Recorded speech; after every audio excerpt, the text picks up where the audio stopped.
Parábola da figueira seca. Quando saíam de Betânia, ele teve fome. Vendo de longe uma figueira, foi ver se poderia nela encontrar alguma coisa. Aproximando-se, só encontrou folhas, porque não era tempo de figos. Então Jesus disse à figueira: que ninguém coma de ti nenhum fruto. O que seus discípulos ouviram. No dia seguinte, passando pela figueira, eles viram que ela estava seca até a raiz. E Pedro, lembrando-se das palavras de Jesus, lhe disse: Mestre, vede como a figueira que amaldiceste secou. Jesus, tomando a palavra, lhe disse: Tende fé em Deus. Eu vos digo em verdade que todo aquele que disser a essa montanha: sai daí e lança-te ao mar, sem hesitar em seu coração, mas crendo firmemente que tudo o que disse acontecerá, verá com efeito acontecer. Marcos 11 e 14. Comentário de Allan Kardec.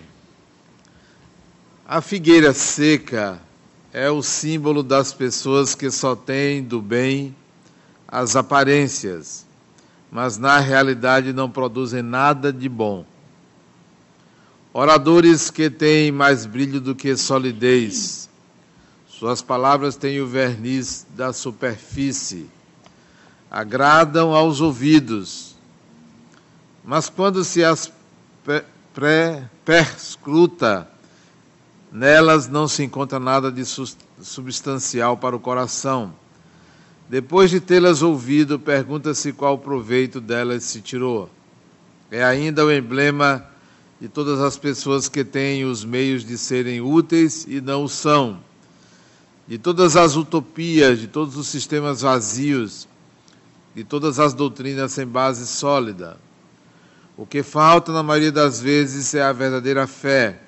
A fé fecunda, a fé que comove as fibras do coração, numa palavra, a fé que transporta montanhas. São as árvores que têm folhas, mas não frutos. Por isso, Jesus as condena à esterilidade, porque um dia virá em que estarão secas até a raiz. Quer dizer que todos os sistemas, todas as doutrinas que não tiverem produzido nenhum bem à humanidade cairão no nada. Que todos os homens voluntariamente inúteis, por falta de terem colocado em prática os recursos que tinham, serão tratados como a figueira seca. Os médiuns são os intérpretes dos espíritos, suprem os órgãos materiais que lhes faltam para nos transmitirem suas instruções. Por isso são dotados de faculdades para esse efeito.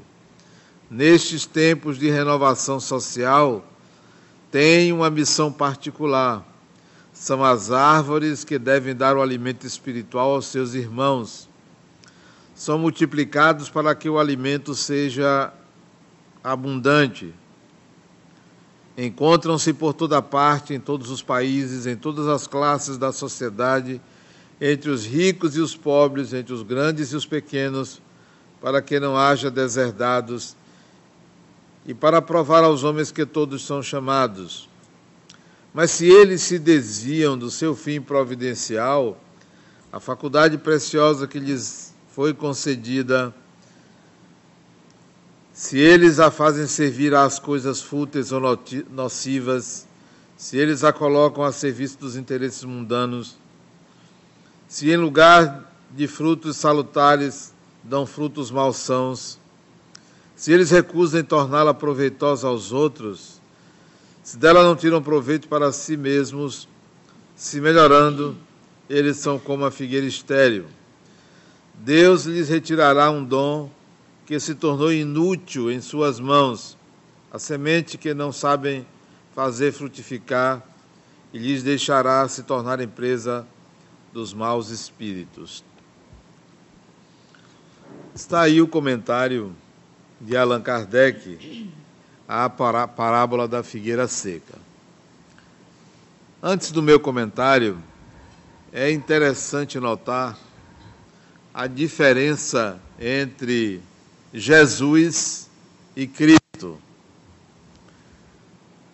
Jesus, um ser humano. Cristo, aquilo que a história fez daquele ser humano. Transformou num Deus ou num semideus. O ser humano era um judeu. Tinha sua personalidade. E se vocês observarem, a diferença entre Jesus e Cristo é gritante. É admissível que você seque uma árvore porque ela não lhe deu frutos? Olha que raiva se apossou dele a ponto, porque a árvore não deu frutos, e não era tempo de dar frutos, ele ficou com tanta raiva que ele fez secar. Isso é o ser humano. Nós somos assim. Isso não retira a nossa capacidade de fazer diferente, mas é preciso enxergar o ser humano em Jesus, a pessoa, o judeu, o homem daquela época, que tinha suas características de personalidade. Os ocidentais, os cristãos, transformaram Jesus no Cristo, o Deus de todos. Mas é possível aproveitar o que ele disse a respeito da figueira seca. Ele não comentou o equívoco que ele fez. Ele resolveu apresentar uma outra lição, a lição da fé. Ao invés de dizer, olha, foi sem querer, eu não devia ter feito isso, ele aproveitou e disse, olha, se você disser à montanha, lança-se daqui ao mar, isso vai acontecer. Então, ele aproveitou o episódio para apresentar uma lição, um ensinamento. Já Allan Kardec fez algo melhor ainda. Não comentou a raiva de Jesus e, além de comentar a lição da fé, ele falou da hipocrisia. Allan Kardec, ele falou das pessoas que só têm uma fachada, mas por dentro são vazias, apresentam uma capacidade que não têm. Então Allan Kardec foi mais adiante, apresentou essa outra lição. Então nós podemos extrair do texto 3 diferentes lições. Uma de Jesus, outra de Cristo e outra de Allan Kardec. A de Jesus é a seguinte: cuidado com o que você diz, suas palavras podem se transformar em fluidos negativos e pode atingir alguém. Senão você vai secar a pessoa. Não tem aquelas pessoas que com o olhar secam, prejudicam? Então cuidado com suas ideias, seus pensamentos, porque eles têm força. Eles realmente atingem o outro. Então cuide do seu pensar. Essa é a primeira lição, a de Jesus. A segunda, a do Cristo, sobre a fé. A fé é um poderoso instrumento de realização. Porém, é preciso que você entenda a fé de uma maneira que não seja mágica, porque ninguém vai conseguir transformar transportar uma montanha de um lugar para outro. Não é isto. A interpretação não pode ser literal. Não vai transportar. Imagine se no estádio de futebol 90% da torcida fosse de um time, então todas as vezes o time ganharia, porque era a maior parte torcendo com fé que o time vai ganhar, mas o time não ganha, porque não funciona assim, não é mágica. A fala do Cristo precisa ser compreendida como algo que ocorre dentro de você, no seu mundo íntimo, no seu psiquismo. Então, se você acreditar que uma montanha pode ser transportada para o mar, ela vai acontecer dentro de você, não fora de você.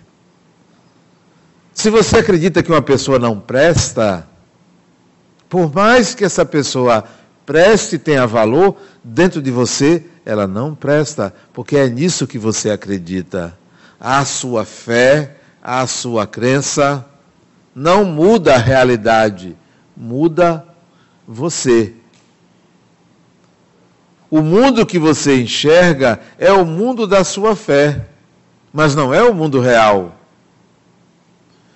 O fundamentalista, quando joga uma bomba para matar pessoas, dentro dele tem uma fé, e que o leva a fazer isto.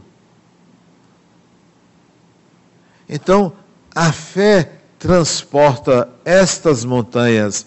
A fé faz você construir um mundo dentro de você, que nem sempre é um mundo real. Nem sempre. É preciso que você analise, avalie no que você acredita. Porque suas crenças formam a sua realidade.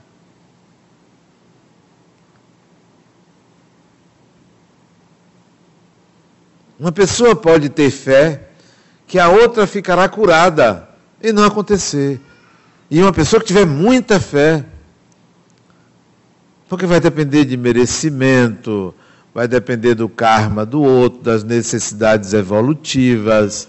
Então, a fé, ela não é soberana externamente. Ela pode ser soberana internamente, mesmo assim, você tem que cotejar, você tem que filtrar a sua fé, porque ela pode lhe enganar. Basta que você tenha uma fé, só uma. Mais de uma pode ser demais. 3, então, é muito. Basta uma fé. Só tenha uma única.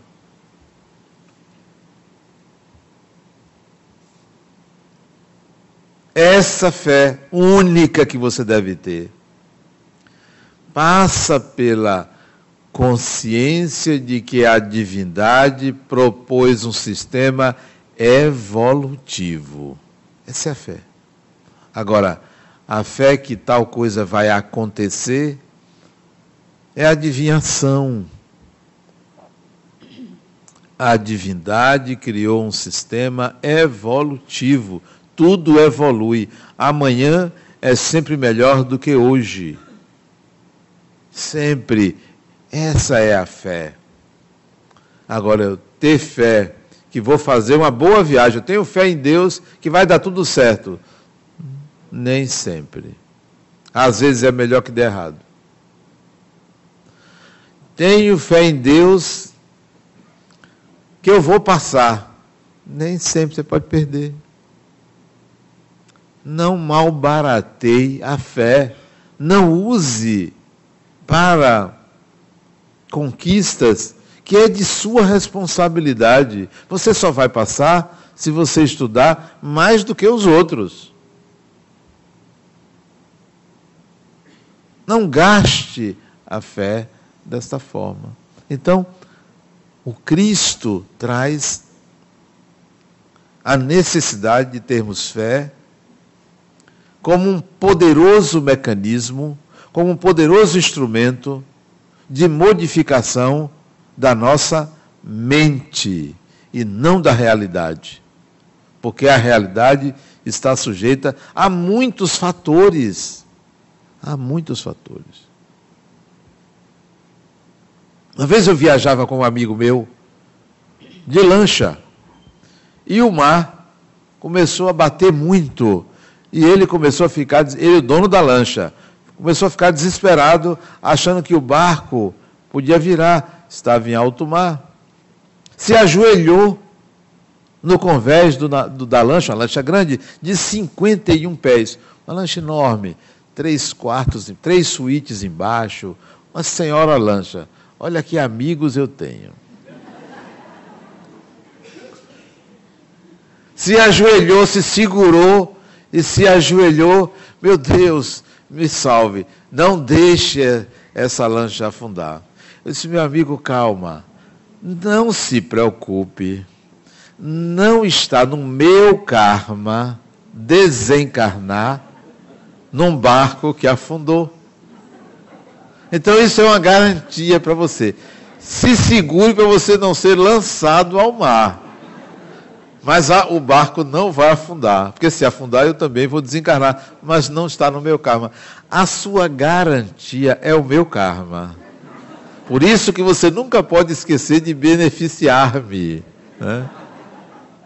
E de fato depois ele me deu uma boa ajuda. Foi. Agradeceu pelo meu consolo em alto mar. Me deu um dinheiro muito bom, é verdade. Não, a fé tem que ser filtrada. Ela pode alienar. Da mesma maneira que não ter fé nos transforma em pessoas temerosas, medrosas, frias, racionais demais. É preciso ter fé.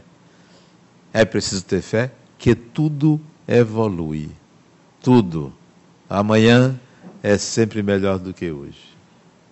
E esse amanhã não é domingo, não. Amanhã, domingo pode ser ruim, segunda pior ainda. Mas o amanhã é depois. 1 ano, 10 anos, 100 anos, 2 encarnações, 3. A vida tende à harmonia, ao equilíbrio.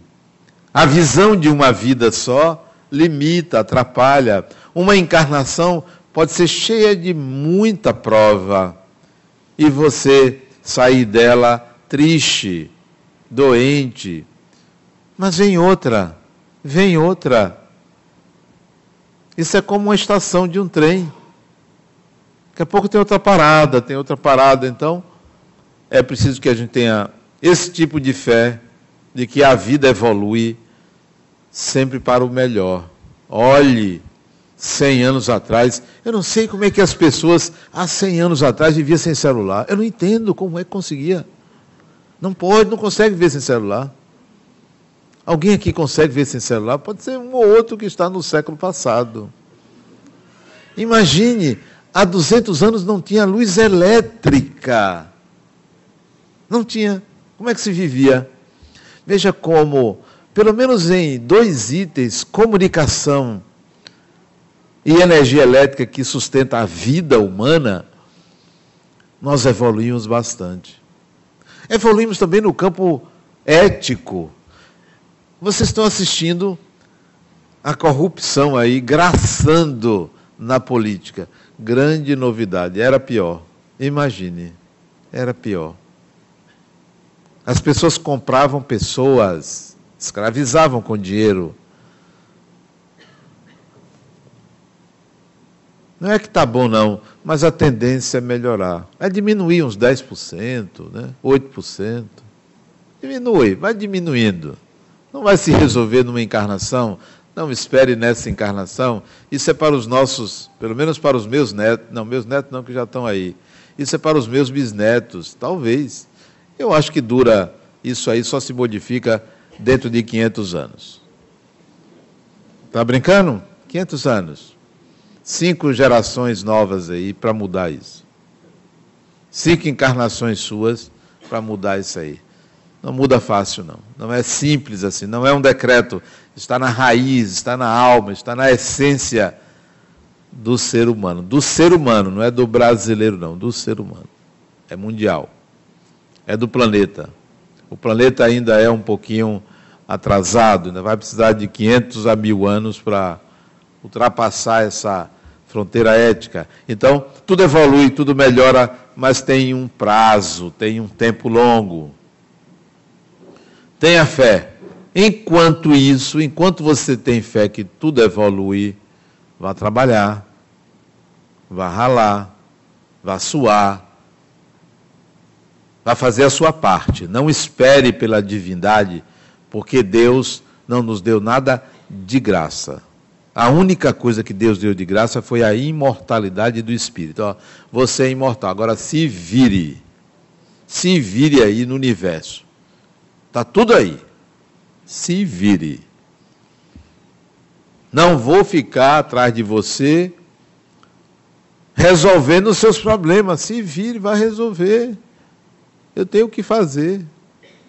Isso é Deus. A gente conversa muito, tem uma proximidade muito grande com Ele. Faça a sua parte. Essa fé que Jesus se referiu não é absoluta para a solução da sua vida.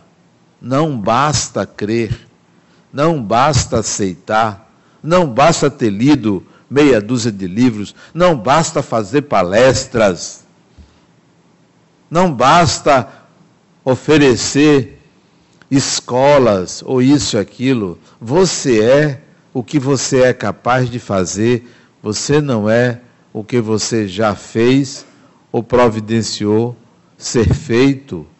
Você não é o que você fala, você é o que você é capaz de fazer hoje, e não ontem, hoje, e não amanhã, hoje. É isso que você é. Então, a fé tem o seu limite, ela não é absoluta, para a gente não sair daqui pensando, olha, eu sou um fracassado porque nem um montinho de areia eu consigo transportar para ali, quanto mais uma montanha. Não é isto. Você tem a prerrogativa de ser uma criação divina. Isso é uma grande prerrogativa. Você tem à sua disposição o universo para fazer dele o que quiser depois que aprender a usá-lo. Não conte com Deus para aquilo que é de sua responsabilidade. Não conte. Não fique pedindo, Deus me ajude aqui a caminhar. Vá para um fisioterapeuta. Deus não é fisioterapeuta. Vá procurar ajuda profissional. Deus me cure da minha visão. Vá para o oftalmologista, para o oculista. Me tire a doença do coração. Vá para o médico. O que é que há? Deus nos ofereceu a vida, a imortalidade, o universo. O mais é por nossa conta. Isso é que eu extraio da parábola dita por Jesus e interpretada pelo Cristo. Allan Kardec já traz outra questão a mais, um acréscimo. Não uma mudança, um acréscimo. O acréscimo dele é: cuide para que você não pense que você é o seu cabelo bonito. Cuide para que você não pense que você é o dinheiro que você tem. Cuide para que você não pense que você é o cargo que você ocupa. Cuidado com as aparências, com as suas aparências. Porque é comum a gente pensar em pessoas que vivem de aparência. O Evangelho está falando de você, não está falando daquelas pessoas, não. Está falando de você. Isso aqui é para mim. Isso serve para mim. como deve servir para cada um. Eu tenho que me preocupar se o que eu digo, eu vivo. Porque se o que eu disser, eu não vivo, isso aqui está se referindo a mim. É a mim que está se referindo. Não é para vocês. É também. Mas é primeiro para mim. Cuide para que Adenauer, você, diretor do centro, não viva do cargo. Sou diretor. Cuidado. Isso é enganoso. E assim sucessivamente. Você é mãe de seus filhos. É pai de seus filhos. Isso é uma função. Isso não é você. Isso é uma função que você exerce. É pai numa encarnação. É mãe numa encarnação. Acabou. Foi uma experiência vivida, não é você, é uma função que você desempenha. Verifique como você desempenha. Eu pelo menos pari filhos. Grande coisa, os animais também parem. Grande coisa. Foi mãe, grande coisa. A leoa também é, o macaco também é. Até cobra é. Cobra é? Eu nem sei, é? Não, a questão não é a função, é o que você aprende na função, é o que você ganha e cresce na função que você exerce. Então, Allan Kardec traz essa questão da aparência. A figueira seca, secou, porque ela só tinha aparência. Na essência, não tinha fruto, não tinha nada para se dar, só tinha as folhas, só tinha o que era visível, porque o que estava por detrás não existe. Quantas vezes nós vivemos de aparência? Nos maquiamos, né? Nos maquiamos.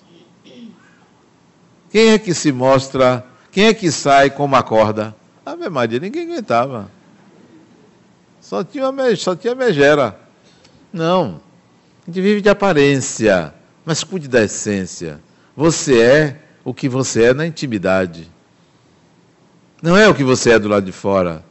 Seus vizinhos, seu melhor amigo não sabe quem você é.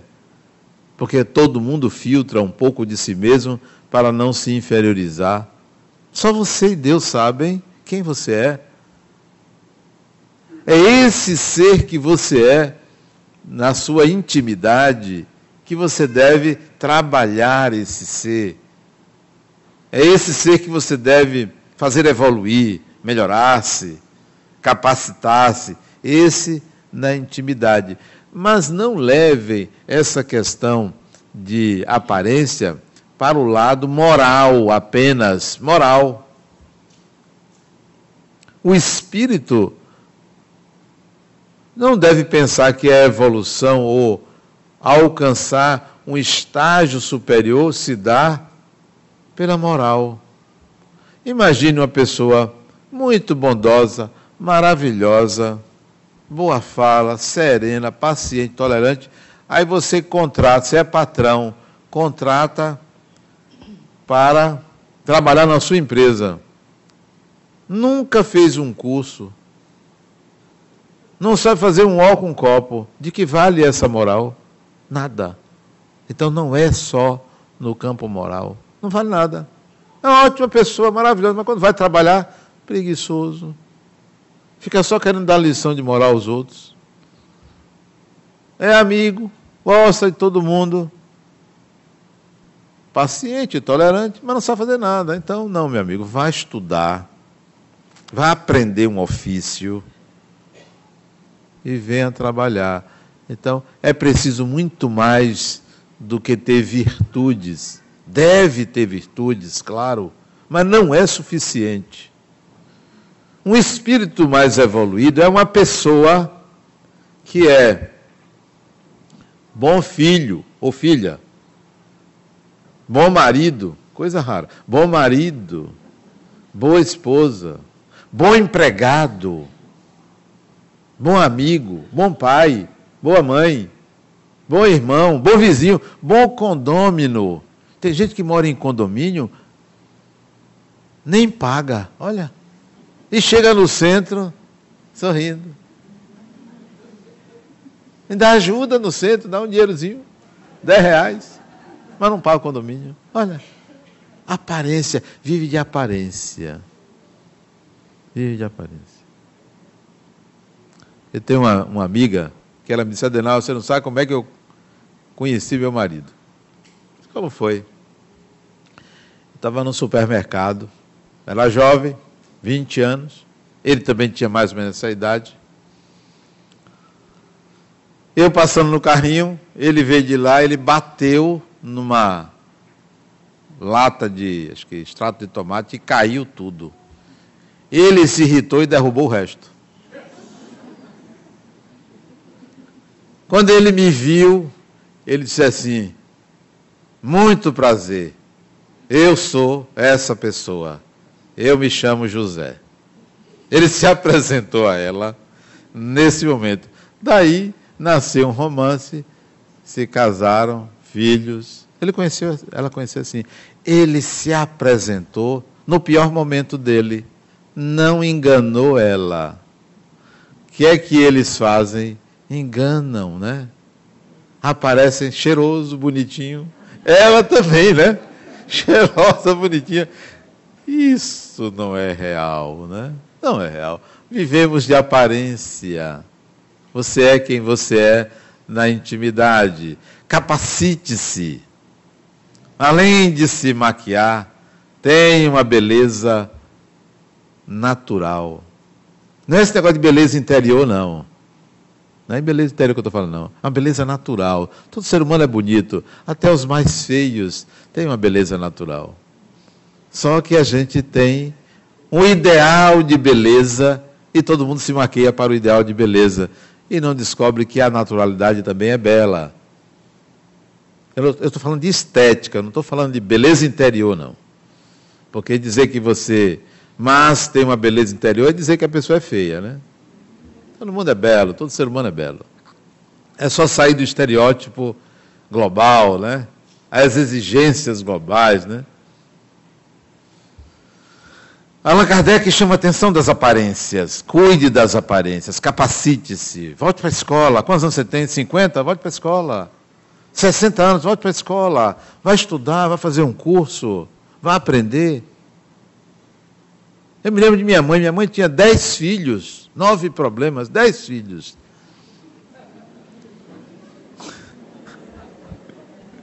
Eu digo isso para meus irmãos. Cada um acha que ele é o 10º, né? Eu deixo pensando, não digo quem é. Nem nunca disse que era eu penso, mas nunca disse que era eu. 10 filhos, semi-analfabeta. Costurava para ajudar nas despesas domésticas. Resolveu estudar depois de 10 filhos e costurando para fora. Morávamos numa casa de 2 quartos na Fazenda Grande do Retiro.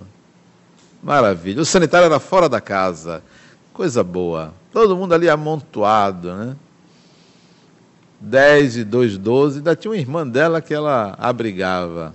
Tudo ali dentro. Um cortiço. Resolveu estudar. Já depois dos 40 anos, resolveu estudar. 40? Não. Quase 50 anos. 48 anos. Foi estudar. Curso primário. Estudou. Curso secundário. Estudou. Vestibular. Passou. Estudou direito e se formou. Foi trabalhar como advogada. Minha mãe. Quem não pode é porque mata o tempo. Mata o tempo. É o que Allan Kardec chama a atenção. O pior do ser humano não são seus vícios, é gastar o tempo com futilidades. Muita coisa para fazer, procrastina, preguiçosos. Muitos espíritos preguiçosos. Eu não estou falando de vocês. Alguns. Estou falando de vocês. Preguiçosos. Não tem tempo. E o tempo é uma propriedade do espírito. O tempo não é um agente externo. Não é o dia, não é a hora. O tempo é a disposição interna, isso é tempo. Você pode fazer o que você faz em 1 hora ou em 1 dia. Depende da disposição interna. Eu quero. Quanto tempo eu tenho? Infinito tempo. Não é o tempo cronológico, é o tempo interno. Então, não mate seu tempo. Não viva da aparência. Não viva do que os outros pensam de você, porque o que mais importa é o que você pensa de você.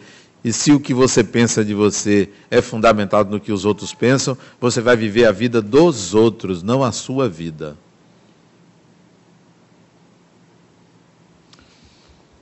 Eu estava conversando com uma paciente minha.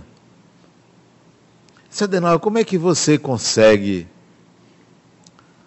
ordenar seus pensamentos? Porque ela dizendo, porque eu penso uma coisa, penso outra, me dedico a uma coisa, daqui a pouco eu estou me dedicando a outra. Como é que você consegue? Eu disse, eu tenho uma técnica aí que eu vou te ensinar. E se der certo, você vai me pagar dobrado. O que é? Eu ando comigo. Eu ando comigo. E você não anda com você. Você anda um pouquinho com você, daqui a pouco você está andando com outra pessoa. Ande com você. O que é andar? O que é andar comigo? Eu tenho propósitos, tenho objetivos. São meus. Os meus objetivos me pertencem. Eu não ando com os seus objetivos, nem com os objetivos de ninguém. Eu tenho propósitos. Então eu ando comigo. Ande com você. Ande com você. Não ande com os outros. E esse andar que eu me refiro é no sentido figurado.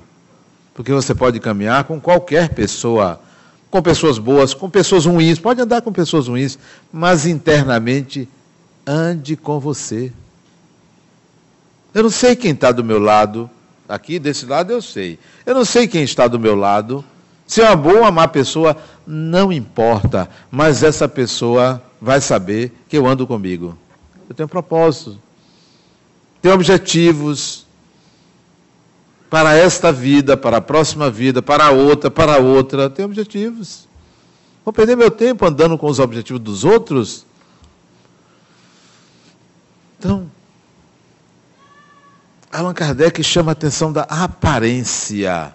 Não perca tempo. Não mate seu tempo. Use-o para propósitos seus.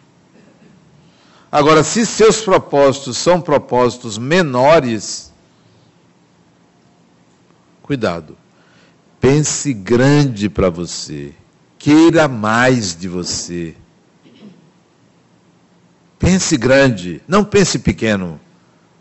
Como uma pessoa, um espírito criado por Deus, vai se apequenar com coisas menores?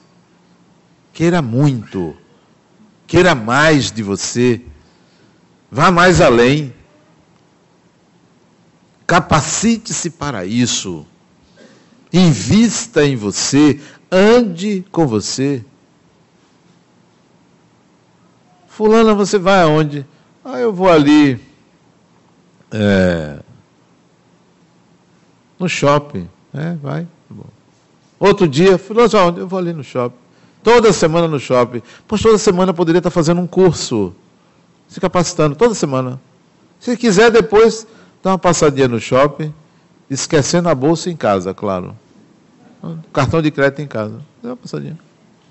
Ande com você. Não perca tempo. Eu venho de uma escola que meu pai, quando eu era pequeno, me dizia, minha mãe também, meu filho, você é bonito, mas eu sou sua mãe. Vocês não entenderam, né? Claro, porque precisa de um tempo para entender.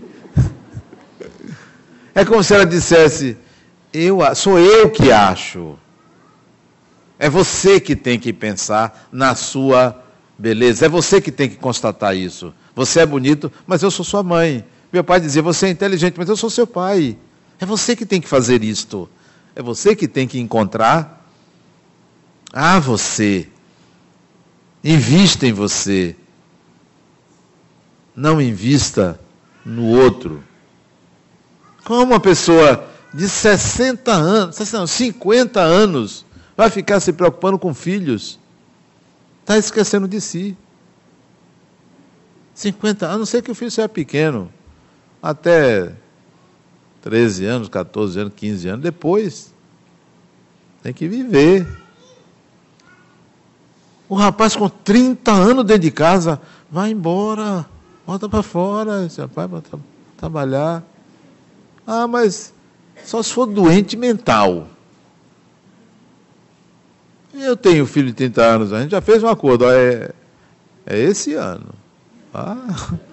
Vá saindo, vai procurar seu rumo. Você é um espírito, gosto de você, mas quero você na minha casa como visita. Como visita. Ele sabe disso. Está saindo. Sério, já está saindo. Já. Esse acordo tem alguns anos e ele diz, meu pai, não se preocupe. Estou saindo. Está saindo. Tá? Claro, tem que sair, tem que ir embora, vai embora. Mas não casou, paga uma pensão. Uma pensão. Paga uma pensão, você ir viver sua vida, vá. Sai do ninho, deixe de ver de aparência. Essa família, meu filho, não é a sua, essa é a minha, você tem que fazer a sua. Essa é a minha e de sua mãe. Filho, filha, quem for, essa é a minha, foi eu que fiz, não é a sua família. A sua família é a que você gera. Quando você falar em família, diz, olha, a família de meu pai, a família de minha mãe, não é a sua família. É até um ponto. Saia da aparência, vá se virar. Mora no Itaigara, mora na Pituba, mora em Piatã, mora não sei aonde, mora no Horto.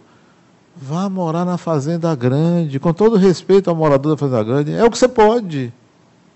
Ganha salário mínimo, vá viver a sua vida, porque você não está vivendo a sua vida, você está vivendo a minha vida. Eu estou dizendo isso porque foi uma mãe que me procurou aqui, falando do filho, acho que era 38, 39 anos, criatura, deixe de ser mãe. Seja amiga. E amigo quer ver o bem do amigo. Bote esse rapaz para fora. Faz nada. Fique em casa lá. Vive da mesada da mãe. Tem um carro que ela bota gasolina. Foi ela que deu. Nas horas vagas, sim. Nas horas vagas, ele fuma maconha. Fantástico. Bota para fora esse rapaz.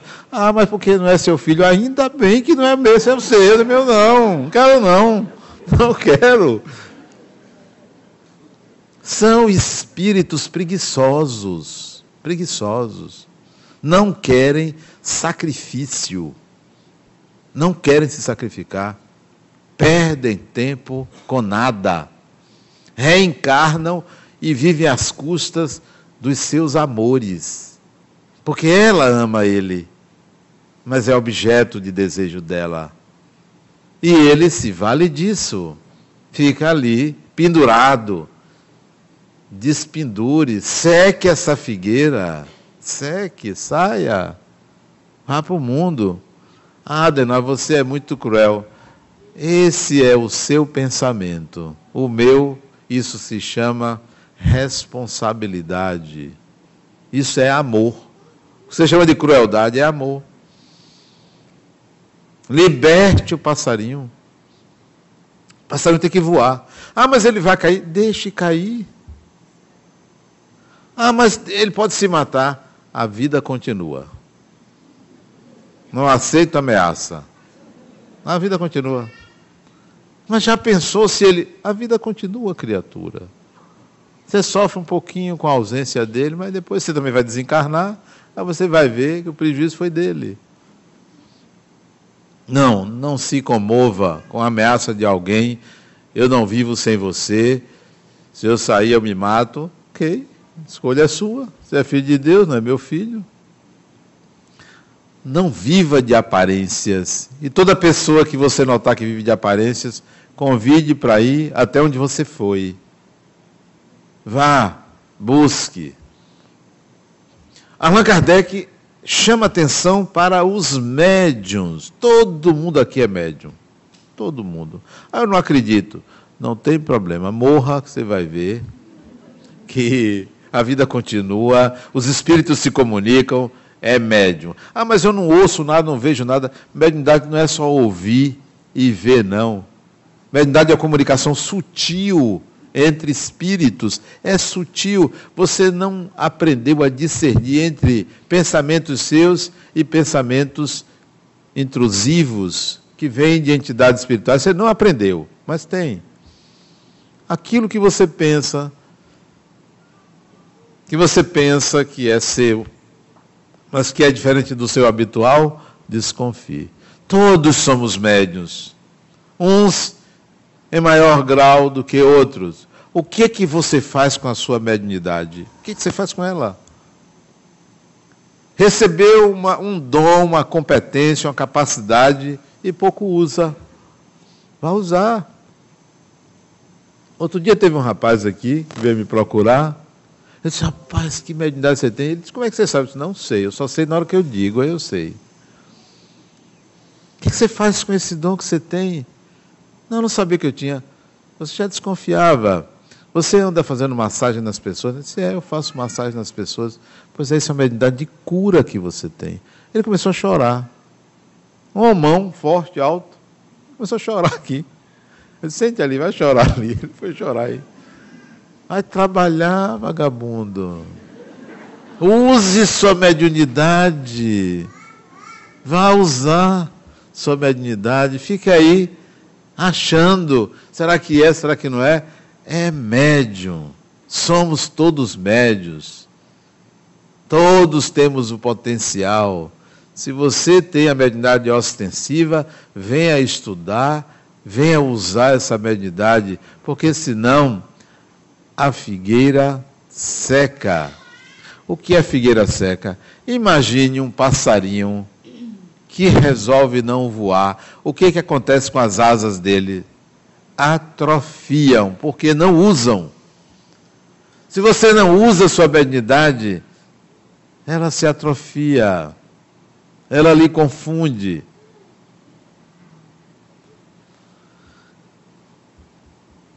A parábola da figueira seca serve para essas três instâncias. Cuide da sua raiva, cuide do seu desejo, cuide da qualidade dos seus pensamentos. Falar em qualidade dos seus pensamentos, ontem eu fui dar uma aula para pessoas idosas, um grupo de idosos. Todo mundo acima de 70 anos. Todo mundo. Eu era o caçula. Eu, professor, era o caçula. A mais velha tinha 81 anos. Mais velha.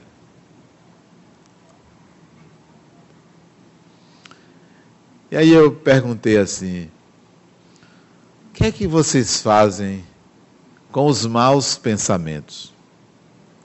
Aí a primeira logo disse, Deus me livre, e se benzeu. A outra disse, pensamento positivo. O outro lá falou outra coisa, cada um, disse, olha, afastando, disse, olha, é inadmissível que uma pessoa acima de 60 anos tenha medo de maus pensamentos. Isso é coisa de criança. Criança que tem medo de mau pensamento. Não é? Como uma pessoa idosa fica querendo afastar mau pensamento. Não aprendeu. Não aprendeu a lidar. Precisa afastar, precisa ter medo. A outra disse que era coisa do demônio. Onde é que vocês estão, hein? Vocês estão no século 21. Vocês não estão no século que vocês nasceram. Uma pessoa madura que não sabe lidar com o mal, ainda é uma criança que teme. Criança que tem medo. O adulto maduro sabe lidar.